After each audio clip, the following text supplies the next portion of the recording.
En Hombre con sombrero, una de sus novelas inéditas, dialogan sus personajes y dicen: todos tenemos malos sentimientos, se albergan generalmente en los dedos anulares, de ahí la antigua costumbre de sellar un acuerdo amoroso mediante una argolla o anilla o anillo que atrapa al sentimiento nefasto. Luego, cuando pasa el acuerdo a un tratado, firmado, legalizado y bendecido, el anillo, argolla o anilla cede a la presión de los malos sentimientos y se produce la catástrofe.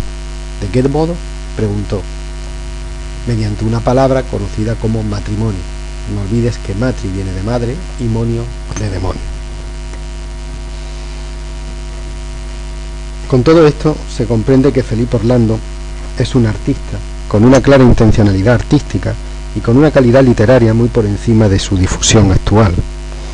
Para defender esta postura, que ha sido, repito, el propósito esencial de esta tesis, he trabajado sobre tres aspectos fundamentales.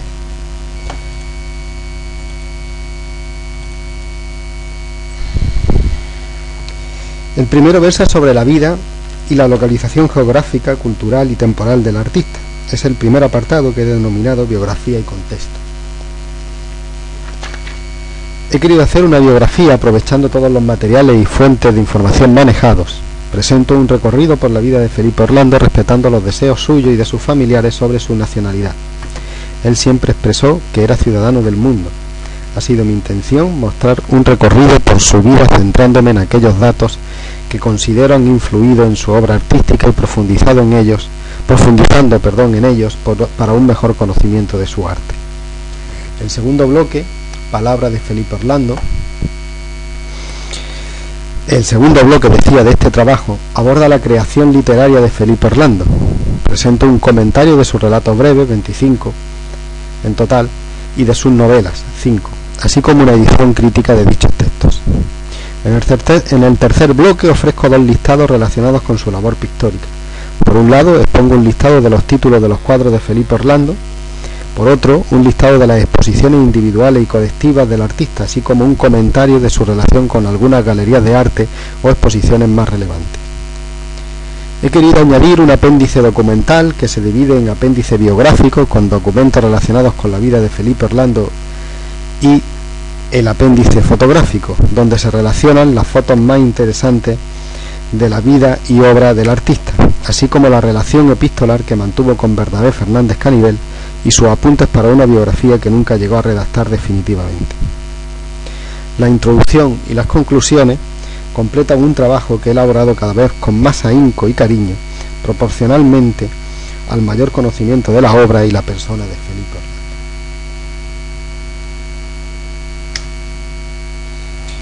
En definitiva, estamos ante un artista de primer nivel, un artista internacional que trasciende lo local y nacional, un artista que utilizó la pintura y la escritura como medios de expresión de un arte que desarrolla de un modo unívoco, claramente identificable, con un estilo propio, lleno de mesura, equilibrio, cargado de ironía y burla, que busca la denuncia de la injusticia y que practica una poética cuyo cenit es el arte por el arte, la búsqueda de la belleza poética a través, como he dicho, de la palabra o del color.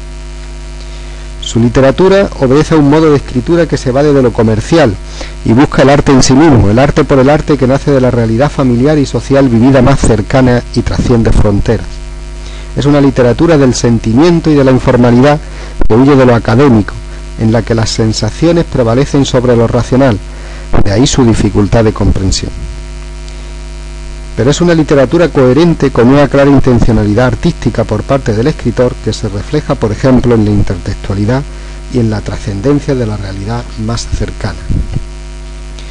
Y como ser humano, dejó una huella indeleble entre quienes lo trataron y conocieron, de modo que, desde diversas perspectivas, a través de personas con diferentes ideologías, que lo conocieron por motivos distintos, incluso que no se conocieron entre sí, ni se conocen en la actualidad, todos coinciden en que siempre fue fiel a lo suyo, que fue modesto, de una modestia abrumadora, que su cultura no tuvo límites y que sus enseñanzas iban más allá de las del maestro, pues fue guía de jóvenes artistas y estudiosos del arte. Sirva este trabajo como inicio de un reconocimiento que ponga en valor su obra artística y su persona. Para terminar, quisiera citar unas palabras de Antonio Soler en un artículo publicado el 25 de septiembre en el periódico Sur de Málaga, Hablaba de Rafael Pérez Estrada, de quien mi compañera la doctora Garcés publicó la obra dramática de Rafael Pérez Estrada en 2010 recientemente. Me voy a permitir la licencia de cambiar RPE, Rafael Pérez Estrada, por Felipe Orlando. Estas son las palabras de Antonio Soler. La esencia de Felipe Orlando está en su obra, y su obra, por mucho que nos duela, fue leída de modo suficiente, no fue leída de modo suficiente, ni tuvo la difusión necesaria, y sigue ocurriendo. Por su naturaleza, Felipe Orlando, Rafael Pérez Estrada, Felipe Orlando, no puede ser un escritor mayoritario, pero sí difundido, reconocido. Sus lectores tratamos continuamente de justificar el secretismo de este autor deslumbrante. Una obra publicada en pequeñas editoriales, un escritor inclasificable, un furtivo, pero hay más. No hay un sustrato cultural preparado para recoger esa semilla. El tamiz literario que se ha creado después de la transición es demasiado grueso. La acomodación del mercado, la banalidad, el desprecio estético y el todo vale hacen que un escritor exquisito sea mirado de reojo, incluso por algunos editores. El gran error de los poderes públicos, avalados por una sociedad autocomplaciente, ha sido crear un estado de ánimo y un tipo de enseñanza cada vez más asilvestrados y alejados del humanismo. Felipe Orlando es la encarnación de un problema más amplio que afecta a muchos escritores cuyo trabajo necesita un cierto rigor para ser interpretado. En tiempos de la papilla, cualquier alimento sólido se hace difícil de digerir. No importa cuántas proteínas nos ofrezca, cuánto nos permita caminar, ni cuántos horizontes nos pueda descubrir. Minoritario, exigente, culto, no ahormado. En Felipe Orlando se da todo lo que esta sociedad considera defectos, es decir, virtudes. Y eso se paga. Muchas gracias.